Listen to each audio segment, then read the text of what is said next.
አምስተኛው ዙር የልጅነት ልምሻ ወይም ፖሊዮ መከላከያ ክትባት ዘመቻ በደቡብ ኢትዮጵያ ክልል ከጌዲዮና ኮንሶ ዞን ውጪ ባሉ በሚገኙ በሌሎች ዞኖችና ከተማ አስተዳደሮች እድሜያቸው ከ5 ዓመት በታች ለሆኑ ህጻናት ከሚያዝያ 23 እስከ ሚያዝያ 26 ለተከታታይ 4 ቀናት ዘመቻው እንደሚከናወን የደቡብ ኢትዮጵያ ክልል የህብረተሰብ ጤና ኢንስቲትዩት ዋና ዳይሬክተር አቶ አጉኔ ኦሾሌ ተናግረዋል። አምስተኛው ዙር የልጅነት ልምሻ ወይም ፖሊዮ ክትባት በክልላችን ይካሄዳል።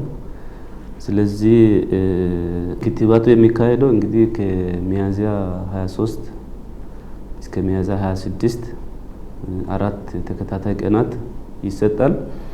በዚህ ክትባት እንግዲህ ከ1.3 ሚሊዮን በላይ ህጻናት ተደራሽ ይሆናሉ ተብሎ ይታሰባል። እንግዲህ ክትባቱ የሚሸፍነው ከ6 ወር እስከ 5 ዓመት ያለው ህጻናትን ነው። ስለዚህ እነዚህ ህጻናት ከዚህ በፊት ቢከተቡም ባይከተቡም መከተብ አለባቸው ማለት ነው። የልጅነት ልምሻ ወይም ፖሊዮ በቫይረስ በተበከለ ምግብና ውሃ አማካኝነት የሚመጣና ህጻናትን ለዘላቂ የእጅ የእግርና የአካል መልፈስፈስ ወይም ሽባነት ብሎም ለሞት የሚዳርግ አደገኛ በሽታ መሆኑን የገለጹት አቶ አጉኔም በሽታውን ለመከላከል ከ1.3 ሚሊዮን በላይ ለሚሆኑ ህጻናት ክትባቱ እንደሚሰጥ ገልጸዋል። እንግዲህ ፖሊዮ ወይም ልጅነት ልምሻ አብዛኛውን ጊዜ ከ15 ዓመት በታች የሆኑ ህጻናት ላይ የእጅ ወይም እግር መልፈስፈስ የሚያመጣ በሽታ ነው። ስለዚህ እሱን ለመከላከል ነው እየተሰጠ ያለው የክትባት ማለት ነው። ስለዚህ በዚህ ክትባት እንግዲህ ከ1.3 ሚሊዮን በላይ ህጻናት ተደራሽ ይሆናሉ ተብሎ ይታሰባል። እንግዲህ ክትባቱ የሚሸፍነው ከ6 ወር እስከ 5 ዓመት ያለው ህጻናትን ነው። እንግዲህ ለህጻናት መከተብ መብት ነው። ለቤተሰብ ደግሞ ማስከተብ ግዴታ ነው። በተቀናጀም የፖሊዮ ዘመቻ ጎን ለጎን መደበኛ ክትባት ያልተከተቡና ክትባቱን ጀምረው ያቋረጡ ህጻናት ማስከተብ፣ ቆልማማ እግር፣ የከንፈርና ላንቃ መሰንጠቅ፣ የፌስቱላ ችግር ያለባቸው እናቶች እንዲሁም የምግብ እጥረት ችግር ያለባቸው ህጻናት የልየታ ተግባራትን በማጠናከር ሕክምና እንዲያገኙም ይደረጋል ብለዋል። በዚህ ክትባት እንግዲህ የተቀናጁ ሌሎች ተግባራት አሉ። ከነዛ ውስጥ አንዱ በፖሊዮ የተያዘ ወይም የእጅ ወይም እግር መልፈስፈስ ያለ ህጻን ማንኛውም ሰው ሊሆን ይችላል። እንደዛ አይነት ምልክት ካለ ናሙና ይወሰዳል፣ ይመዘገባል ማለት ነው።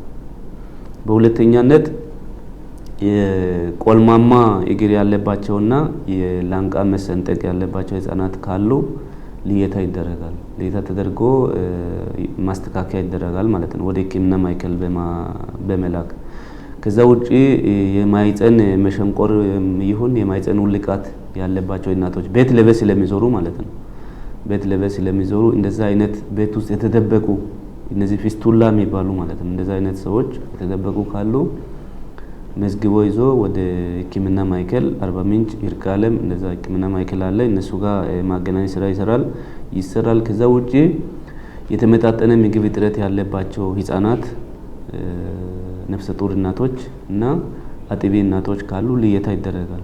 ክትባቱን የጤና ባለሙያዎች ቤት ለቤት በመሄድ በመጠለያ ጣቢያዎች፣ በትምህርት ቤቶች፣ በቅድመ መደበኛና በህፃናት ማቆያዎች እንዲሁም በሌሎች ህፃናት በሚገኙበት ቦታዎች ሁሉ በመገኘት ክትባቱም የሚሰጥ ሲሆን ለዘመቻው ውጤታማነት ወላጆች፣ ትምህርት ቤቶችና መላው ህብረተሰብ አስፈላጊውን ትብብር እንዲያደርጉም ጥሪ አቅርበዋል።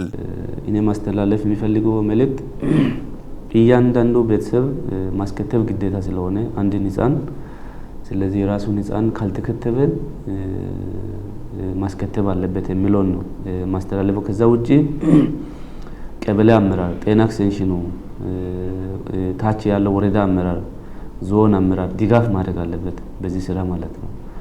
ስለዚህ ታች ላይ አሁን በተለያየ ምክንያት አመራር ተመድቦ አለ። ስለዚህ እነዚህ ክትባቱ እስከሚያልቅ ድረስ ክትትል በማድረግ